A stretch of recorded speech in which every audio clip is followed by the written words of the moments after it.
సినిమాయి నమః. నేను mister B. నా మాట సూటిగా ఉంటది. మ్యాటర్ క్లియర్‌గా ఉంటుంది. మీరు చూస్తున్నారు మిస్టర్ బి ఛానల్. ఈ వీడియోలో మనం మాట్లాడుకుందాం నటసింహ నందమూరి బాలకృష్ణ నటించిన Daku Maharaj 5 days collections report. Global star Ram Charan నటించిన game changer movie first week collections report.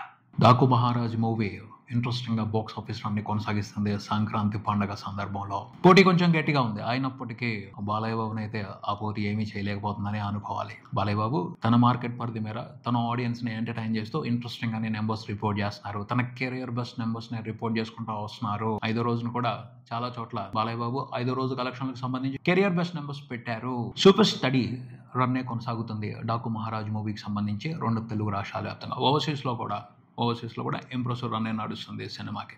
అన్ని చోట్ల బాలయ్య బాబుకు ఉన్న ఇంపార్టెన్స్ బాలయ్య బాబుకు ఉంది. సినిమాని చూసి ఎంజాయ్ చేసేవాళ్ళు ఇంట్రెస్టింగ్ గానే ఎంజాయ్ చేస్తున్నారు. బాలయ్య బాబుకి తమన్ సపోర్ట్ దొరికింది కదా, తమన్ మ్యూజిక్ ని కూడా సాలిడ్ గా ఎంజాయ్ చేస్తూ ఇవ్వాల్సిన కలెక్షన్స్ గౌరవప్రదంగా ఇస్తున్నారు. బేసిక్ గా బాలయ్య బాబు రైట్ టైం నడుస్తుంది. ఆయన అఖండ తర్వాత నుంచి ఏ సినిమా చేసినా హిట్టే ఇస్తున్నారు, ప్రాఫిట్సే ఇస్తున్నారు తప్పించి డిసప్పాయింట్ చేయట్లేదు. ఆడియన్స్ ని డిసప్పాయింట్ చేయట్లేదు. సినిమాతో బిజినెస్ లో ఇన్వాల్వ్ ఉన్న వాళ్ళని డిసప్పాయింట్ చేయట్లేదు. నిర్మాతలు అయితే స్పెషల్ పండగ చేసుకుంటున్నారు. బాలయ్య బాబుతో సినిమా చేయడం అనేది ఇప్పుడు అదృష్టం అయిపోయింది. క్లియర్ అదృష్టమే. ఆయనతో సినిమా ఓకే అయింది అంటే కన్ఫామ్ గుండెల మీద చేసుకుని ఉండొచ్చు, నష్టం ఉండదు, మంచి ప్రాఫిట్స్ వస్తాయి. అంత మినిమం గ్యారంటీ వ్యవహారం నడుస్తుంది బాలయ్య బాబుకి సంబంధించి మార్కెట్లో. ఎందుకంటే అఖండ దగ్గర నుంచి ఇప్పటి వరకు చూసుకుంటే వరుసగా 100 కోట్ల గ్రాస్ పెట్టుకుంటూ వచ్చేసారు ఈజీగా. ఈ సినిమా కూడా 100 కోట్ల గ్రాస్ 4 రోజుల్లోనే పడిపోయింది. 5వ రోజున కూడా ఇంట్రెస్టింగ్ గానే నెంబర్ రిపోర్ట్ చేయడం విశేషం సినిమా ప్రపంచవ్యాప్తంగా. సంక్రాంతి కోసం ఆ మూవీ కొంచెం టూ మచ్ గా డామినేట్ చేస్తుంది కాబట్టి రెస్పెక్ట్ ఇచ్చారు బాలయ్య. ఓకే, నీ టైం కుదిరింది, ఎంజాయ్ చేసుకొని వదిలేసారు. తన ప్రిఫరెన్స్ తను తీసుకుని తను చేయాల్సిన జాతర తను చేస్తున్నారు. 5వ రోజున చూసుకుంటే సినిమా ప్రపంచవ్యాప్తంగా దాదాపు 10 కోట్ల వరకు గ్రాస్ రిపోర్ట్ చేయడం విశేషం. 2 తెలుగు స్టేట్స్ నుంచే గ్రాస్ 9 కోట్ల వరకు ఉంది. షేర్ చూసుకుంటే 4.5 కోట్ల వరకు ఉంది. ఏం పర్వాలేదు, ఇంట్రెస్టింగ్ గా పడింది నెంబర్. శుక్రవారం, శనివారం, ఆదివారం కూడా ఇంట్రెస్టింగ్ గానే సినిమా కలెక్షన్స్ రిపోర్ట్ చేసే అవకాశం కనపడుతుంది. మార్నింగ్ షోస్ కి కొంచెం కలెక్షన్స్ తగ్గుతున్నాయి కానీ ఈవినింగ్ షోస్ కి వచ్చేప్పటికీ టెరిఫిక్ గా ఉంటున్నాయి ఆక్యుపెన్సీస్. మార్నింగ్ షోస్ మాత్రం కంప్లీట్ గా అటువైపే వెళ్తున్నారు. సంక్రాంతికి వస్తున్నాం వైపే వెళ్ళిపోతున్నారు ఆడియన్స్. ఈవినింగ్ షోస్కి వచ్చేప్పటికి ఎక్కడికక్కడ డాకు మహారాజు కూడా ఇంట్రెస్టింగ్ ఆక్యుపెన్సీస్ పడుతున్నాయి, హౌస్ఫుల్స్ పడుతున్నాయి. మా సెంటర్స్ లో అయితే బాలయ్య బాబు ప్రపంచం టెరిఫిక్ గానే ఉంది. క్లాస్ సెంటర్స్ లో, కొన్ని బి సెంటర్స్ లో ఫ్యామిలీ ఆడియన్స్ ఆ సినిమా వైపు ఎక్కువ వెళ్ళడం మూలంగా కొంచెం కలెక్షన్స్ లో తేడా కనిపిస్తుంది. కానీ మాస్ ఆడియన్స్ సపోర్ట్ అయితే కంప్లీట్ గా బాలయ్య బాబుకే ఉంది. తెలిసిన విషయమేగా, మాస్ ఆడియన్స్ బలం కంటే ఫ్యామిలీ ఆడియన్స్ బలం ఎక్కువ. అందుకని డామినేషన్ కనపడుతుంది సంక్రాంతికి వస్తున్న మూవీకి ఎక్కడికక్కడ. ఎంత సంక్రాంతికి వస్తున్న మూవీ ప్రభంజనం కొనసాగుతున్నప్పటికీ బాలయ్య బాబు మార్కెట్ రేంజ్ కి తగ్గట్టయితే కలెక్షన్స్ రిపోర్ట్ అవుతానే వెళ్తున్నాయి. డాకు మహారాజ్ మూవీకి సంబంధించి ఆయన మార్కెట్ రేంజ్ కి తగ్గైతే కలెక్షన్స్ ఎక్కడ రిపోర్ట్ అవటం లేదు. చూడాలి అంటే ప్రతిరోజు ఆయన కెరియర్ బెస్ట్ నెంబర్స్ పెడతా వస్తుంది. ఆల్మోస్ట్ ఫుల్ రన్ లో కూడా ఖచ్చితంగా బాలయ్య బాబు కెరియర్ బెస్ట్ నెంబరే ఈ సినిమా రిపోర్ట్ చేయబోతుంది. ఆ విషయానికి సంబంధించి క్లారిటీ కనపడుతుంది. సినిమా బ్రేక్ ఈవెన్ టార్గెట్ 80 కోట్లు. కన్ఫామ్ 80 కోట్ల మార్క్ అయితే టచ్ చేస్తాడు అంటే కెరియర్ బెస్ట్ నెంబరే అది. ఇప్పటి వరకు చూసుకుంటే సినిమా 5 రోజుల్లో ప్రపంచవ్యాప్తంగా Telangana, Andhra Pradesh, rest of India, Karnataka, overseas అన్ని ఏరియాలో కలిపి రిపోర్ట్ చేస్తున్న నెంబర్ 67 కోట్లు దాటింది. ఇంట్రెస్టింగ్. 5 రోజుల్లో సినిమా ఆల్మోస్ట్ 84% అబోవ్ ఇన్వెస్ట్మెంట్ ని రికవరీ చేసింది. ఇంకెంత మరో 13 కోట్లు రావాలి. బ్రేక్ ఈవెన్ కంప్లీట్ అయిపోద్ది. ఫ్రైడే, సాటర్డే, సండే వచ్చే కలెక్షన్లతో ఆ ఫార్మాలిటీ కంప్లీట్ అయిపోద్ది. సినిమా హిట్ స్టేటస్ తీసేసుకుంటుంది. ఆపై నుంచి ప్రాఫిట్స్ రన్ మొదలవుద్ది. ఇంకా ఫుల్ రన్ లో 20 కోట్ల షేర్ వసూలు చేస్తుందా లేదా అన్నది సస్పెన్స్ మ్యాటర్. చేస్తే అద్భుతం. బాలబాబు కెరియర్ లో ఫస్ట్ టైం 100 కోట్ల షేర్ మార్క్ ని టచ్ చేసినట్టు అవుద్ది. అదో పెద్ద రికార్డ్ అవుద్ది. డాకు మహారాజు ప్రభంజనం అయితే ఇంట్రెస్టింగ్ గానే నడుస్తుంది. కాకపోతే బడ్జెట్ తక్కువ ఉంది.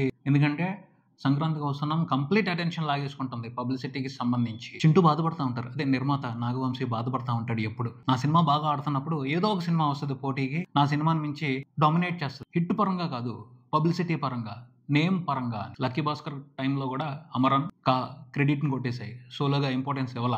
ఇప్పుడు డాకు మహారాజ్ కూడా బాగా ఆడుతుంది, ప్రాఫిట్స్ వస్తాయి, అందులో అనుమానం లేదు. కానీ నేమ్ ఎక్కువగా సంక్రాంతికి వస్తున్నాం వెళ్ళిపోతుంది. పాపం అది కూడా సెంటిమెంట్ లాగా ఉంది నాగవంశీకి. ఈ సినిమాకి సంబంధించి కూడా అలా జరుగుతుంది. ఏం పర్వాలేదు, సెంటిమెంట్ ఏముందిలే, పబ్లిసిటీది ఏముందిలే. సినిమాతో అయితే లాస్ అవ్వట్లేదు. బాలయ్య బాబు ఇమేజ్కి అయితే ఎక్కడ తేడా రావట్లేదు. ఆయన సినిమా సాధించాల్సిన గొప్ప ఆ సినిమా సాధించుకుంటూ వెళ్తుంది. అది చాలు. అదే కదా బాలయ్య బాబు ఫ్యాన్స్ కి కావాల్సింది, బాలయ్య బాబుని ఇష్టపడే వాళ్ళకి కావాల్సింది. అది జరుగుతుంది కదా, అక్కడ వరకు హ్యాపీయే. అలా మొత్తానికి డాకు మహారాజ్ కూడా పండగ అడ్వాంటేజ్ ని, బాలయ్య బాబు ఇమేజ్ అడ్వాంటేజ్ ని ఉపయోగించుకుని సేఫ్ వెంచర్ అయిపోయింది ఈ సంక్రాంతి సీజన్ కి. బాలయ్య బాబు వరుసగా 4వ సినిమాతో కూడా కమర్షియల్ హిట్ కొట్టేశారు. అఖండ తర్వాత నుంచి బాలయ్య బాబుకి ఇప్పటి వరకు కమర్షియల్ ఫెయిల్యూర్స్ లేవు. సూపర్ వ్యవహారం ఇది. ఇంకా global star Ram Charan game changer movie విషయానికి వస్తే ఫస్ట్ వీక్ కంప్లీట్ అయిపోయింది. ఈ వారం రోజుల్లో ఏం జరిగిందో ఎంత జరిగిందో అందరికీ తెలిసిందే. సినిమా అయితే వారం రోజుల తర్వాత చూసుకుంటే 100 కోట్ల షేర్ మార్క్ని దాటేసింది. అన్ని విషయంలో కలిపి ప్రపంచవ్యాప్తంగా. ఇది కొంచెం పాజిటివ్ వ్యవహారం. ఇదే కొంచెం రిలీఫ్ ఇచ్చే వ్యవహారం. రామ్ చరణ్ మార్కెట్ ఎంత స్టేబుల్గా ఉందో, ఎంత స్ట్రాంగ్గా ఉందో, ఎంత పొటెన్షియల్గా ఉందో చెప్తున్న ఎగ్జాంపుల్ ఇది. కంటెంట్ కరెక్ట్గా లేదు కాబట్టి వారం రోజుల్లో 100 కోట్ల షేర్ మాత్రమే చూడటం జరిగింది. అదే కంటెంట్ బాగున్నట్టయితే ఈజీగా 170 కోట్లకు పైన షేర్ కనపడి ఉండేది. అంతకు మించిన కనిపించిన ఆశ్చర్యపోయి ఉండాల్సిన అవసరం ఉండేది కాదు.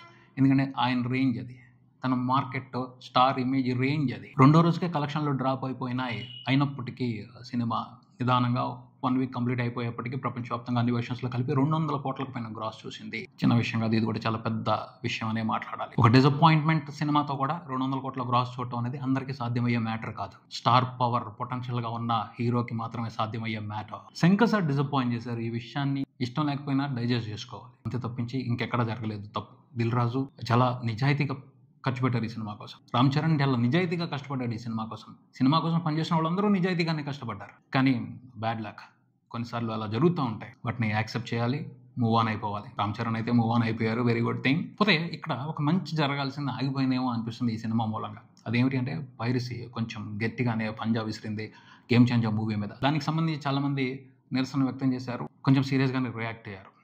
కొంతమంది అయితే ఒక అడుగు ముందుకేసి సేవ్ సినిమా అని హ్యాష్ పెట్టి పైరసీని అరికట్టాలి అని గట్టిగా పిలుపునిచ్చారు. ఇది నిజంగా సరైన టైం. అంత అవకాశం తీసుకున్నప్పుడు ఎందుకు వదిలిపెట్టేశారు? ఉద్యమానికి మూమెంట్ ఇవ్వాలి, మొదలుపెట్టి ఆపేయటం ఏంటి? నిజంగా పరిష్కారం వచ్చేంత వరకు ఫైట్ చేయాలి కదా. అలా ఉద్యమానికి ఊపిరోదకుండా వదిలేస్తే ఎలా?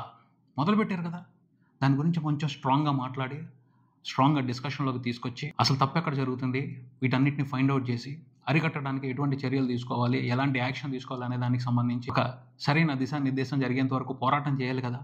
జస్ట్ హ్యాష్ పెట్టి ఒక ట్వీట్ వేసి వదిలేస్తే అది ఉద్యమం అనిపించుకుంటుందా? దానివల్ల ఏంటి ఉపయోగం? పబ్లిసిటీ వస్తుంది అంతే, సరిపోద్దా? కాదు కదా, మార్పు రావాలి కదా. తప్పు జరుగుతున్నప్పుడు దానికి పరిష్కారం కనిపించాలి కదా. ఎందుకు దానికోసం ఫైట్ చేయట్లేదు అని మాత్రం బాధ అనిపించింది. సరైన మూమెంట్ ఇది. రామ్ చరణ్ ఫ్యాన్స్ ఆవేశంతో ఉన్నారు. ఆవేశాన్ని ఒక ఉద్యమంగా మారిస్తే దానివల్ల మంచి జరుగుతుంది కదా ఇండస్ట్రీకి. ఆ రకంగా ఈ సినిమాకి కమర్షియల్ ఫెయిల్యూర్ దక్కినా ఒక మంచి పని చేశారు అన్న మంచి పేరు మిగిలిపోద్ది కదా. అవకాశాన్ని ఎందుకు తీసుకోలేదు? దానికి సంబంధించి మాత్రం కొంచెం బాధ అనిపించింది. అరే మంచి మూమెంట్ మొదలవుతుందేమో అని అనుకున్నా, కానీ జరగల. వైజాగ్లో ఎవరైతే పైరేటెడ్ ప్రింట్ని లోకల్ టీవీలో టెలికాస్ట్ చేశారో వాళ్ళని పోలీసులు అరెస్ట్ చేశారు. కేసు హీరింగ్కి వెళ్తుంది, అక్కడ తీసుకోవాల్సిన యాక్షన్ తీసుకుంటారు. పోతే అది సరిపోద్దా? దాని మూలంగానే చేంజ్ వచ్చేస్తుందా? పైరసీ ఆగుద్దా? చెప్పలేం. దానికి సంబంధించి సరైన దిశానిర్దేశం జరగాలి. ఇది మంచి మూమెంట్. సినిమా ఆడియన్స్ని ఎంటర్టైన్ చేయలేకపోవచ్చు, కానీ సేవ్ సినిమా అన్న మూమెంట్ని ముందుకు తీసుకెళ్తే సినిమాకి మంచి జరుగుద్ది, ఇండస్ట్రీకి మంచి జరుగుద్ది. ఎవరైతే ఆ మూమెంట్ని మొదలు పెట్టాలి అని ఆ హ్యాష్ పెట్టారో ఓ మంచి అవకాశాన్ని మిస్ చేశారనే చెప్పాలి. ఓవరాల్ గా సినిమా 7 రోజుల్లో ప్రపంచవ్యాప్తంగా నియర్లీ సినిమా 100 కోట్ల షేర్ చూసింది. ఓవరాల్ గా చూసుకుంటే సినిమా మీద డిస్ట్రిబ్యూటర్స్ పెట్టిన ఇన్వెస్ట్మెంట్ లో 50% కూడా రికవరీ అవ్వలేదు. సినిమాకు వస్తున్న రెస్పాన్స్ చూస్తుంటే మిగతా 50% రికవర్ అయ్యే పరిస్థితి కనిపించడం లేదు. నష్టపోయే పరిస్థితి కనపడుతుంది. ఎందుకంటే వీకెండ్ ఉంది, మంచి వీకెండ్ ఉంది, సెలవులు అయిపోలేదు. అయినప్పటికీ సినిమా ఇంట్రెస్టింగ్ గా పెర్ఫామ్ చేయట్లేదు. థియేటర్స్ లో కొన్ని చోట్ల డెఫిసిట్లు పడుతున్నాయి అంటే ఇంతకు మించి వసూలు చేసే పరిస్థితి అయితే కనిపించట్లేదు. 50% ఎబో ఇన్వెస్ట్మెంట్ని లాస్ అయ్యే పరిస్థితి కనపడుతుంది. పండుగ టైంలోనే సినిమా ఇంట్రెస్టింగ్గా థియేటర్స్కి ఆడియన్స్ని పుల్ చేయలేకపోతుంది. కాబట్టి సెలవులు అయిపోయిన తర్వాత వీక్ డేస్లో మంచి కలెక్షన్స్ ఉంటాయని ఊహించడం అత్యాశయ అవుద్ది. ఇది ఇక్కడికి మరో వీడియోతో మళ్ళీ కలుద్దాం. ఈ వీడియో మీకు నచ్చితే లైక్ చేయండి, మీ ఫ్రెండ్స్తో షేర్ చేసుకోండి, మీ అభిప్రాయాన్ని కామెంట్ చేయండి, ఈ ఛానల్ని సబ్స్క్రైబ్ చేయండి. నేను mister B. Keep watching mister B channel. Thank you.